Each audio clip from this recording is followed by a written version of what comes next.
I'm Tom Lynn. I'm a police chief of a very small community with a limited tax base. In other words, we don't have much for funding.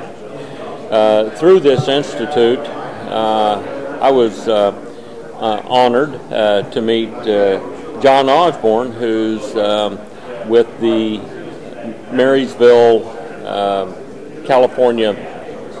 I started to say sheriff's office. Police department. I started to say. Well, but you got to say it all again. He can. Police department. In one of our discussions,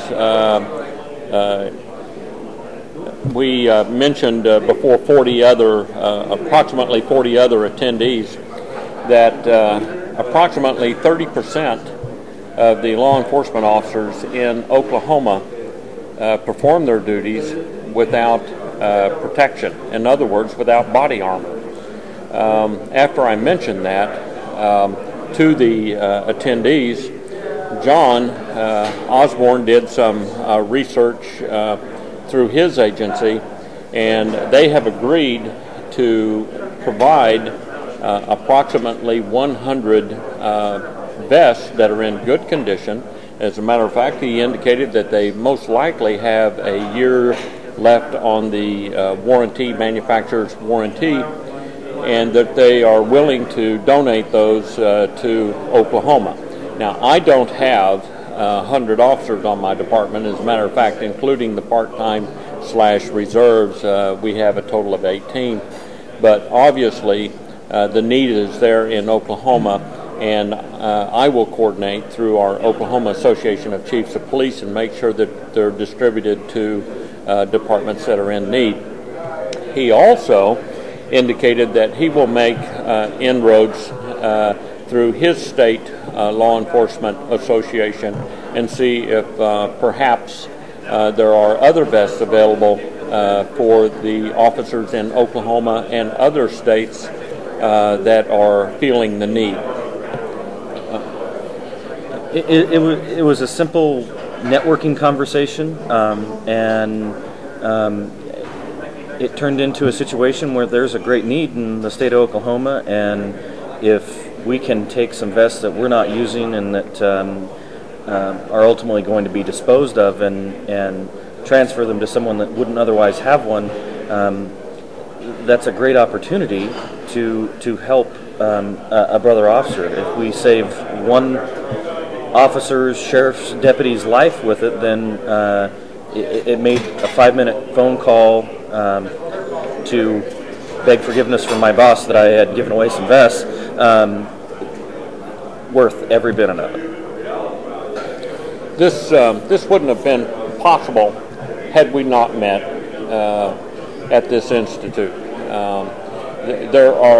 Oklahoma has a hue and cry for vests, and we are getting some in, but we're not getting enough.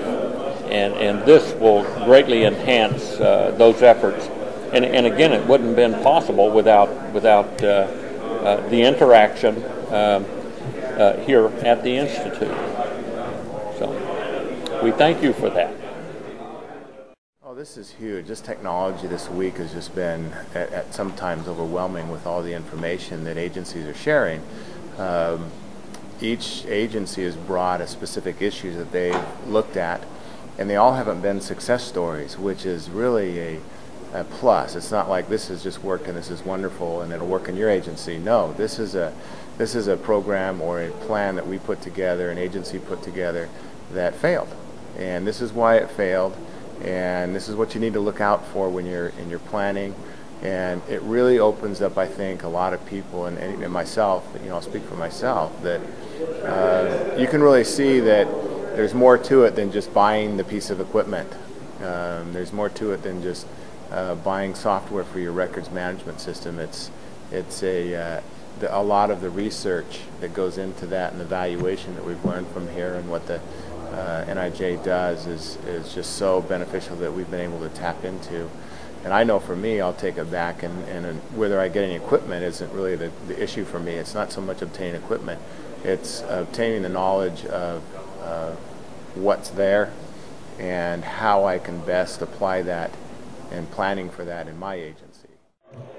My name is Ron Peregrine. I'm the Undersheriff for Clallam County Sheriff's Office, which is a small rural sheriff's office in the extreme northwest corner of Washington State. I've been very, very impressed with the National Institute of Justice conference that I attended this year in Coronado. It was truly a working conference where I was able to network with other people that had very, very similar problems to what I'm experiencing in my county.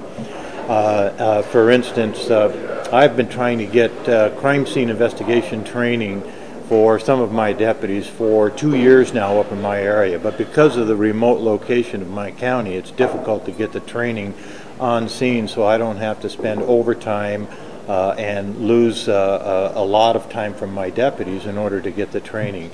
I just found out today that I can get the training free through the resources offered through the NIJ website.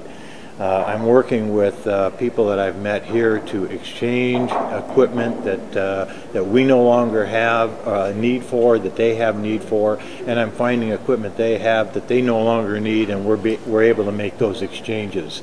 I even was able to offer one of the chiefs of police from Tennessee a place to stay when he vacations with his family up in my area when he comes to the Northwest. So this has been an extremely valuable working conference, and I'm very glad that I attended, because it was a professionally run working conference that directly benefited my department, and I know it will benefit many others just like us. We're small.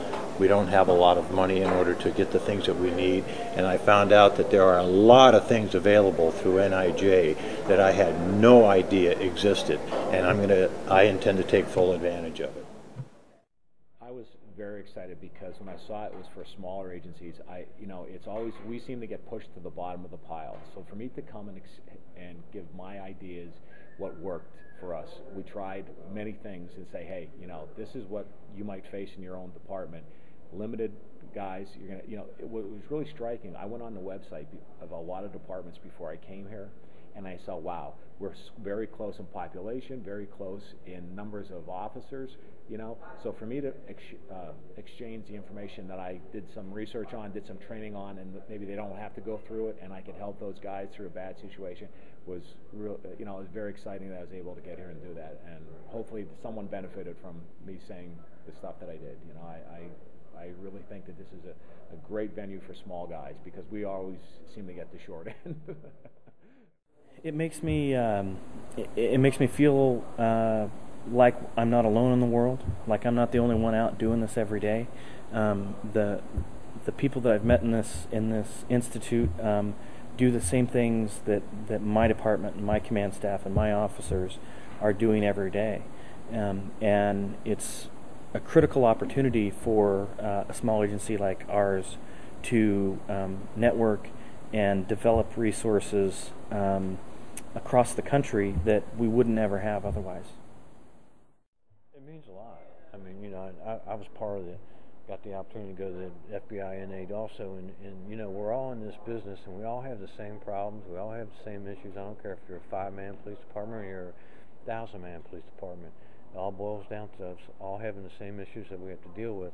And to sit in here and listen to some of these problems and financial restraints that these departments have, buying used cars and hand-me-downs, and for them to be able to look at this and buy a video camera to put on their officer for $70, that to me is just unbelievable. It's a no-brainer. I mean, it gives them an opportunity to not only increase their officer safety by having some video on them, but just a peace of mind that technology they can afford. It's a piece of equipment they can afford.